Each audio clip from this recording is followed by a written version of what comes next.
하나님이 함께 하시는 은혜와 평강이 오늘도 주님 앞에 나와 예배드리시는 여러분 모두에게 충만하기를 기원합니다. 죄악된 세상에서 믿음을 지키며 사는 것 쉽지 않습니다. 때로는 어려울 수도 있습니다. 그럼에도 불구하고 우리가 하나님의 뜻을 따라 믿음을 지켜 행할 때에 하나님께서 우리의 삶에 평안함을 주시고 또한 두려움을 이길 수 있는 담대함도 허락해 주실 거라고 믿습니다. 주의를 지키며 예배 드리는 것을 최우선으로 삼는 것이 하나님과의 관계를 회복하고 승리하는 삶의 비결입니다. 하나님을 기쁘시게 하는 성공적인 예배자가 되기를 소망합니다. 우리 기독교 대한 감리회 교육부에서 만든 6.25 동영상이 하나 있는데 최근에 만들어서 배포한 것입니다. 특별히 금년이 6.25 70주년이 되는 해지요. 6.25 전쟁과 또 우리 기독교 대한 감리회가 전쟁 속에서 교회를 지키고 또한 선교한 그러한 내용들을 한 3분 정도 동영상으로 함께 보고 말씀 나누도록 하겠습니다. 1950년에 발발된 6.25 한국전쟁. 온 나라를 뒤흔든 전쟁 중에도 한국 감리회 목회자와 성도들은 피난처마다 교회를 세우고 기도했습니다. 전쟁이 한창이었던 1952년 12월 15일 부산에서는 빌리 그레이엄 목사를 초청해 대규모 집회를 개최하기도 했습니다. 민족적 위기 앞에 기도만이 살 길이었기 때문입니다. 마침내 1953년 7월 27일 한국전쟁은 약 300만 명이라는 전사자와 사망자 수를 남겼고 450만 명의 월남 피난민, 20만 명의 전쟁고아 등 큰 상처를 남긴 채 멈췄습니다. 남한만 해도 500만 명 이상의 빈민이 발생해 당시 인구 약 2천만 명 중 1천만 명이 구호 대상이었습니다. 그때 위로와 희망이 되는 감리교회가 있었습니다. 한국감리교회는 미 감리교회로부터 긴급 구호품을 받아 전국에 나눠주었고 매년 10만 달러 이상을 받아 국민들을 지원했습니다. 기독교 세계봉사회는 감리교회를 중심으로 1951년부터 의료, 곡식, 부식물, 현물 등을 빈민가, 피난민 보호소, 모자원, 고아원, 영아원, 양로원에 지원했습니다. 휴전 후에도 감리교회의 역할은 지속됐습니다. 1954년 감독 호소 기금으로 모금 활동이 전개되어 160만 달러가 모금돼 전해졌으며 1954년부터는 감리회 웨슬리 구락부를 전국에 조직해 만 7에서 15세를 대상으로 하는 초등교육, 미션스쿨을 시작해 수십만 명의 미래 세대 학생들을 교육하고 대한민국 최초 사회복지관은 태화 기독교 사회복지관을 통하여 아동복지사업, 가정복지사업 등 빈곤을 퇴치하는 일에 전력을 다해오고 있습니다. 이러한 감리교회의 선교 교육 봉사는 국민들의 문맹을 퇴치하는 효과를 거두었고 선진 한국의 교육적 기틀을 마련하는 위대한 초석이 되었습니다. 교육과 봉사의 삶을 강조한 감리회. 그야말로 세상의 빛과 소금의 역할을 감당한 것입니다. 이제 도움을 받아야 했던 나라에서 도움을 주는 나라가 된 대한민국. 세계가 부러워하는 대한민국이 되었습니다. 여기에는 기도와 봉사로 살아오는 7천 감리교회와 150만 감리교인이 있습니다. 2020년 어느덧 6.25 전쟁 70주년을 맞이하는 대한민국은 또 다른 위기 앞에 서게 됩니다. 대한민국과 전 세계 누구도 겪어보지 못한 어려운 상황입니다. 코로나19로 인하여 오히려 우리는 지난 세월 받은 은혜를 잊지 말라는 하나님의 음성을 듣습니다. 또한 우리 믿음을 정결케 하시고 교회를 새롭게 하시는 하나님의 능력을 볼 수 있습니다. 우리 감리교회는 위기 속에서 기도하며 다시 한번 부흥의 기회로 삼아야겠습니다. 우리는 이겨낼 수 있습니다. 더 좋은 모습으로 거듭날 수 있습니다. 일어나라 대한민국이여. 빛을 발하라 감리교회여.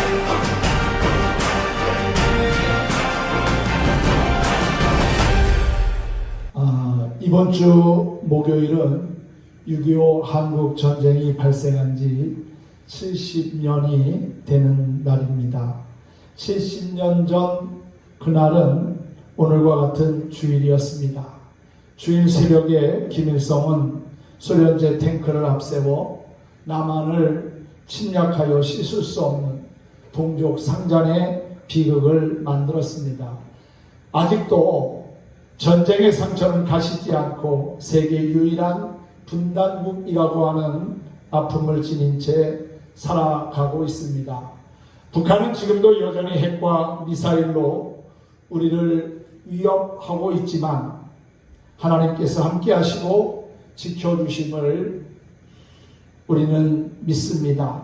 하루빨리 전쟁의 위협과 또한 사상의 대립이 끝나고 평화적인 통일의 날이 오기를 기대합니다.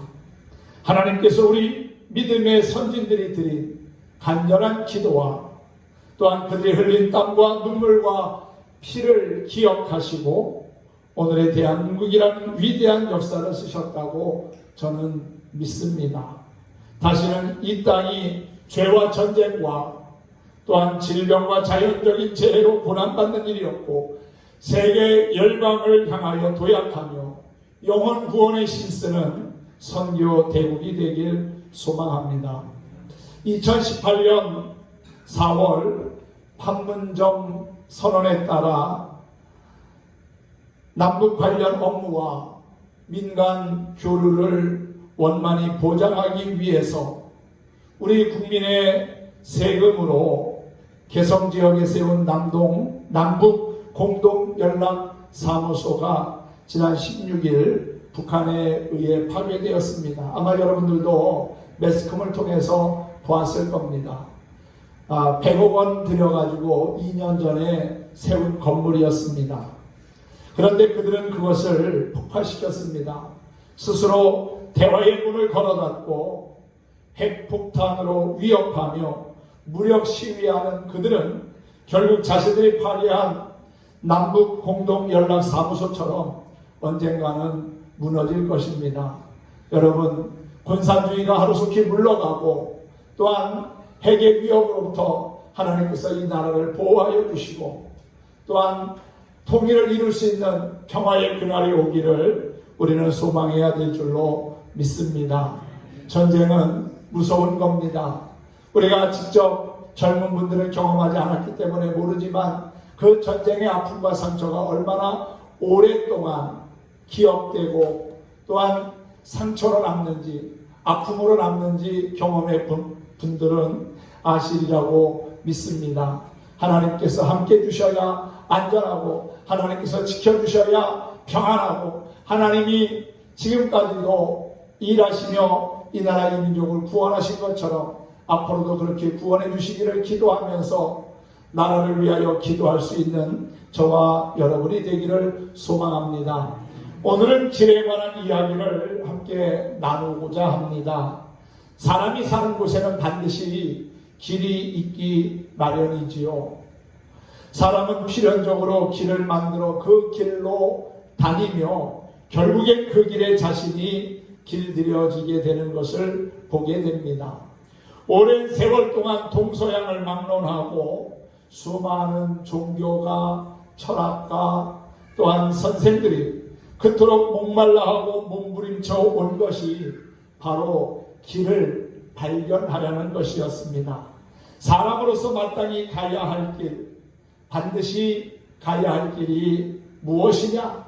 사람이 행복하려면, 영생을 얻으려면 꼭 가야 할 길이 무엇이냐? 길만큼 인간의 본질과 존재의 목적을 충분히 설명하는 하나의 단어도 없습니다. 길을 알면 인간을 알고 또한 진리를 알고 행복을 알 수 있다는 말입니다. 놀랍게도 오늘 본문의 말씀은 인류가 그토록 갈망하여 찾아온 그 길에 대해 말씀해 주고 있습니다. 순식간에 유다인의 대적이었던 하만은 자기 집에서 자기 아내와 자식들이 친구들이 다 보는 앞에서 자기가 세워둔 장대에 달려 싸늘한 시체가 되고 말았습니다. 그토록 의기양양했고 잘 나가던 하만이 말 한마디 못하고 죽음을 당했습니다. 오늘 본문의 말씀은 그 다음에 이야기를 소개하면서 하나님이 당신의 백성들을 위해 내신 새로운 길을 말씀하고 있습니다. 그 새 길은 옛날 당시 유다인들만을 위한 것이 아니라 바로 오늘을 사는 저와 여러분을 위한 것이라는 사실을 함께 깨달으면 좋겠습니다. 인생은 누구나 다 길을 가는 존재들입니다. 하만도 자기의 길을 걸었고 에스더도 그랬고 당시 살았던 모든 인생들이 다 자기의 길을 걸었던 존재들이었습니다. 그럼 우리는 어떤 길을 가고 있습니까? 길을 걷는 동안 누리는 나의 모든 것은 내 것이 아님을 먼저 알아야 합니다. 군대에 입대하면 군인에게 필요한 모든 것을 제공합니다. 속옷부터 시작해서 전투복, 야전 장갑까지 일체 다 줍니다. 또한 매일 밥도 먹여주고 모든 생필품을 무상으로 공급합니다.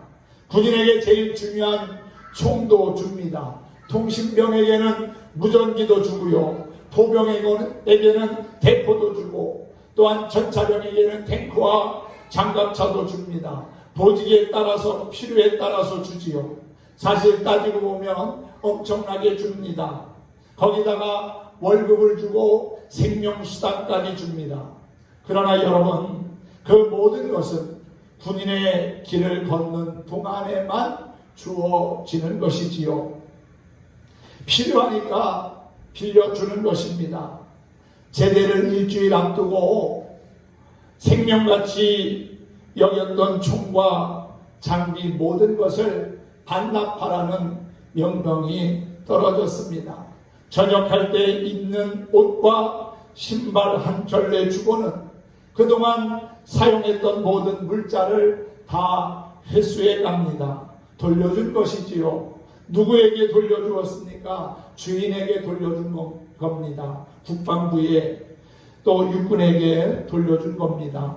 저도 군대 생활하면서 장갑차 부대에서 장갑차 16대를 관리했습니다. 그 당시에 우리나라 최초로 대우전자에서 K200이라고 하는 전투장갑차를 만들었는데 저희 부대가 수도 기계화 사단으로 제일 먼저 새로운 장비를 공급을 받았습니다. 장갑차 한 대 가격이 2억 4천만 원입니다. 그 당시에 30년 전에 2억 4천만 원짜리 장갑차를 16대를 제가 관리를 했습니다. 군대에서 제대하고 나오려고 하는데 그것을 두고 나오기가 얼마나 아쉬웠는지요. 제대하고 꿈을 꿔도 그 장갑차를 군대에서 끌고 나와가지고 이 도시를 막 그냥 장갑차를 가지고 운전하는 그러한 꿈을 얼마나 많이 꿨는지 모릅니다. 그런데 군대에 있을 때만 그것이 필요하고 내가 관리한 거지 제대할 때는 다 두고 나와야 하는 거지요. 우리 인생도 마찬가지입니다. 내가 살아 숨쉬는 동안에 하나님께서 우리에게 필요한 모든 것들을 다 주셨습니다. 살아가는데 필요한 것들, 가족, 이웃, 친구로부터 시작해서 우리에게 필요한 집, 자동차, 또 일할 수 있는 삶의 터전, 이 모든 것들을 하나님께서 우리에게 다 위탁하시고 맡겨주신 겁니다. 그래서 우리는 살아있는 동안에 하나님께서 맡겨주신 것을 잘 관리하고 잘 사용하다가 다음 사람에게 또 그것을 물려주고 떠나는 거지요.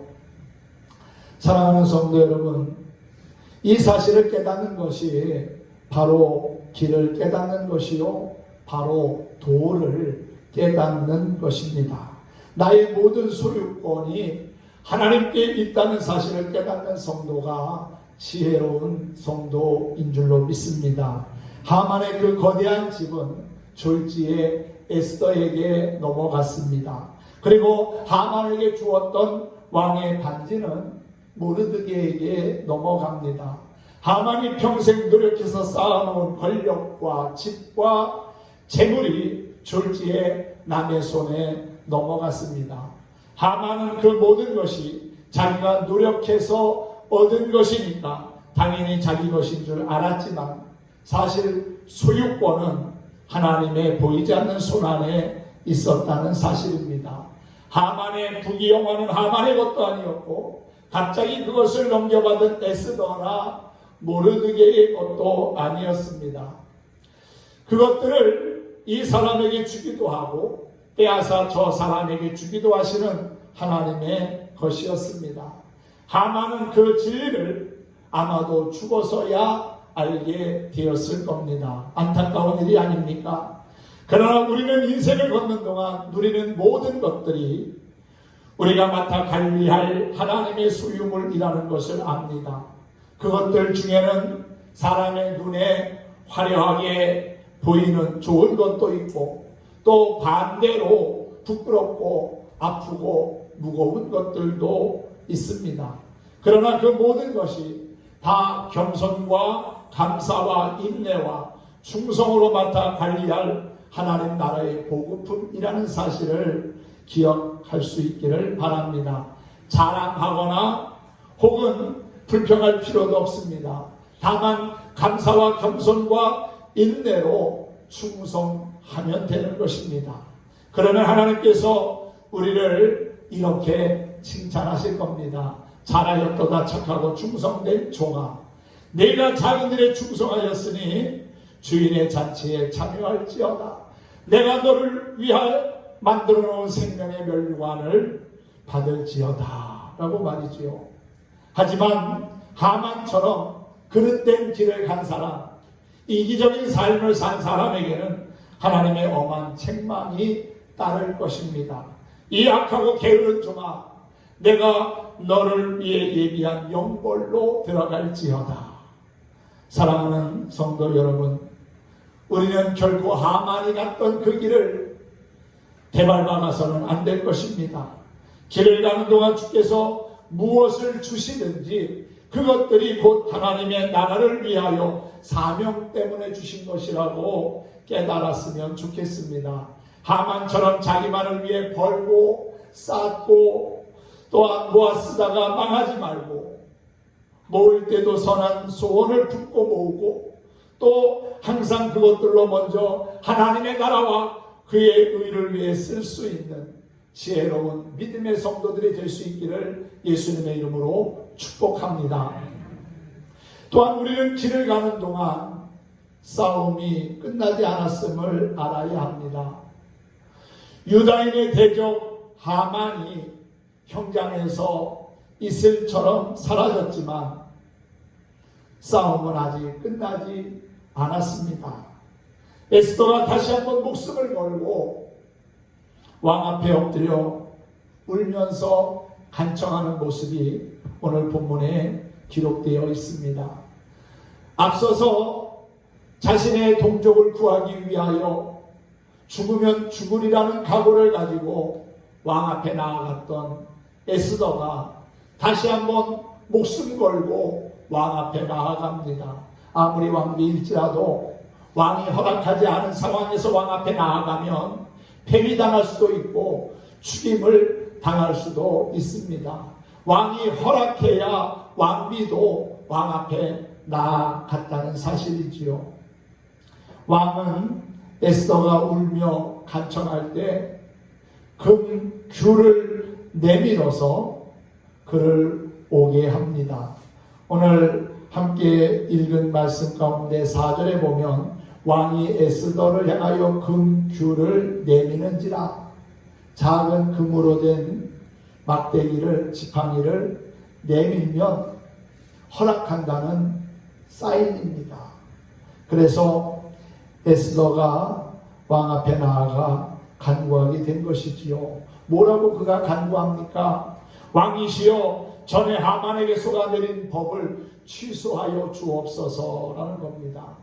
원수 하만은 죽었지만 그가 속여 만든 저주의 법은 여전히 존재하고 있었고 그 악한 법이 유다 민족을 사망 아래 가두고 있었기 때문입니다. 이 법이 사라지지 않는 한 유다 민족에게는 아무 소망이 없습니다.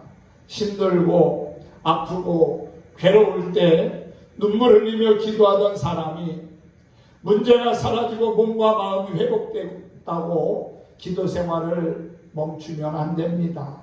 기도하기를 쉬어서는 안 된다는 거지요.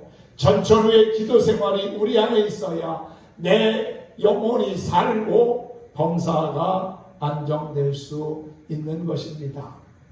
하만이 쓰러졌을 때 아마도 유다인들은 이제 살았다, 안도의 한숨을 쉬었을 겁니다. 그리고 이제 그와의 전쟁도 끝났다고 생각했을 겁니다. 여전히 내 삶 속에서 하만이 만들어 놓은 저주의 법이 살아 역사하고 있는데, 여전히 사망의 권세가 살아 역사하고 있는데 싸움이 끝난 줄 압니다. 그러나 에스더와 모르드게는 하만이 사라진 다음부터 본격적인 싸움을 개시합니다. 에스더는 왕 앞에 다시 엎드려 민족을 위해 간구합니다. 여러분, 하나님은 우리가 믿음을 가지고 구할 때에 긍휼히 여기시는 분입니다. 우리의 눈물을 보시고 우리의 기도를 들으시는 그 하나님, 지금도 살아계신 전능하신 나의 하나님이라는 사실이지요. 구하고 찾고 두드리는 자에게 좋은 것을 주시는 그 하나님이 지금도 우리와 함께 하심을 믿으시기를 바랍니다. 에스더가 왕이 내린 옛 법을 취소시켜 달라고 하니까 왕이 뭐라고 말합니까? 왕의 옛 법은 취소할 수 없다는 겁니다. 대신 옛 법을 이길 수 있는 새로운 법, 더 큰 법을 내리겠다고 약속을 합니다. 모르드게가 왕의 이름으로 새 법을 만들게 됩니다. 하만이 만든 옛 법은 어떤 법입니까? 12월 13일 하루 동안에 누구든지 유다인을 죽이고 그의 모든 재산을 차지할 수 있으며 취하는 자가 주인이다 라는 것이 하만이 만들어 놓은 옛법이었습니다. 결국은 유다인을 몰살하기 위하여 만든 법이었습니다. 하지만 이제 유다인들을 위한 새 법이 만들어졌는데, 그 새 법은 유다인을 해치려는 사람들을 오히려 유다인들이 이제 이길 수 있게 하는, 그들을 굴복시키게 할 수 있는 그러한 새로운 법이 만들어지게 된 것이지요. 유다인들은 힘을 합하여 준비하였다가 그날에 도리어 유다인들을 치려는 자들을 치고 그들의 재산을 빼앗아 가지도록 하라는 그러한 새로운 법이 만들어지게 됩니다. 왕은 그 법을 모르드게가 알아서 만들고 그에게 준 왕의 도장을 찍어서 인도에서부터 구수에 이르기까지 127개 지방으로 알리라고 말씀하지요. 그것을 당시 최고의 통신수단인 역졸들에게 맡겨서 선포하게 했습니다. 빨리 가라! 이 기쁜 소식을 온 세상의 유다인들에게 알려라! 이제 유다인들에게는 두 개의 법이 존재합니다. 하나는 하만의 법이요, 또 하나는 모르드게의 법입니다. 하만의 옛 법은 죽이는 법이었지만은 모르드게의 새 법은 살리는 법입니다. 옛 법이 역사하는 동안에 하루하루는 유다인들에게 사망의 길이었지만은 새 법을 받은 다음부터의 하루하루는 생명의 길이었습니다. 새 법 때문에 이제 그들은 전혀 다른 길을 걷게 된 것이지요. 새 법은 유다인들에게 기쁜 소식이요, 곧 복음이었습니다. 그 소식을 듣는 전국 모든 유다인들에게는 큰 기쁨과 영광과 존귀가 있었습니다. 그 영광을 보고 다른 민족들도 두려워하여 그날에 많은 사람들이 개종하고 유다인이 되었다는 말씀이 오늘 함께 읽은 말씀 그 다음 절 17절에 기록되어 있는 것을 보게 됩니다. 새 법은 유다인들을 죽음에서 구원한 복음일 뿐만 아니라 다른 민족들까지도 회개시킨 선교의 복음이었습니다. 오늘 본문은 먼 훗날 사도행전 2장에 나타날 교회의 구원과 선교의 사건에 대한 예고편이라고 할 수도 있습니다. 사랑하는 성도 여러분, 예수님을 믿으면 무엇이 달라집니까? 길이 달라집니다. 할렐루야. 예수님을 영접하기 전에는 멸망의 길을 갖고 죽음의 길을 걸었던 우리들입니다. 하만의 법이 역사하는 저주와 사망의 길을 걸었던 우리들이었습니다. 그러나 예수님을 믿음으로 말미암아 우리는 새로운 길을 걷게 된 것입니다. 요한복음 14장 6절에서 예수님은 말씀합니다. 내가 곧 길이요 진리요 생명이니 나로 말미암지 않고는 아버지께로 올 자가 없느니라. 예수님이 무엇이라고요? 길이라는 겁니다. 진리의 길, 생명의 길, 하나님 아버지께로 통하는 길이라는 사실이지요. 시므리서 10장 19절과 20절에 보면 그러므로 형제들아 우리가 예수의 피를 힘입어 성소에 들어갈 담력을 얻었다니 그 길은 우리를 위하여 휘장 가운데로 열어놓으신 새롭고 산 길이요 휘장은 곧 저희의 육체니라는 말씀이 있습니다. 예수님의 길을 가면 새 법이 역사함을 보게 될 것입니다. 그 새 법이 뭡니까? 살리는 법입니다. 모든 죄를 용서해 주는 법이지요. 과거의 저주에서 해방시켜주는 법입니다. 영생을 주는 법입니다. 하나님의 자녀가 되는 권세를 주시는 법입니다. 하나님을 알고 사랑하고 섬기도록 해주는 법입니다. 예수님의 이름으로 기도하면 응답받게 해주는 법이지요. 그래서 기쁨이 충만하게 해주는 법입니다. 우리뿐만 아니라 복음을 듣고 믿는 모든 나라, 모든 민족을 구원하는 선교의 법입니다. 그 법을 우리는 복음이요 기쁜 소식이라고 합니다. 사랑하는 성도 여러분, 어떤 길을 가고 계십니까? 복음의 길, 구원의 길, 진리의 길을 향하여 한 발짝 한 발짝 우리도 나아갈 수 있으면 좋겠습니다. 죄악된 길로 걸어갔다가 망하는 자가 되지 말고 생명과 구원의 길 되시는 예수님을 의지하고 바라보면서 소망 가운데 살아 여러분의 남은 인생이 행복한 인생이 될 수 있기를, 행복한 길을 가는 우리 모든 성도들이 될 수 있기를 예수님의 이름으로 축원합니다. 축복합니다.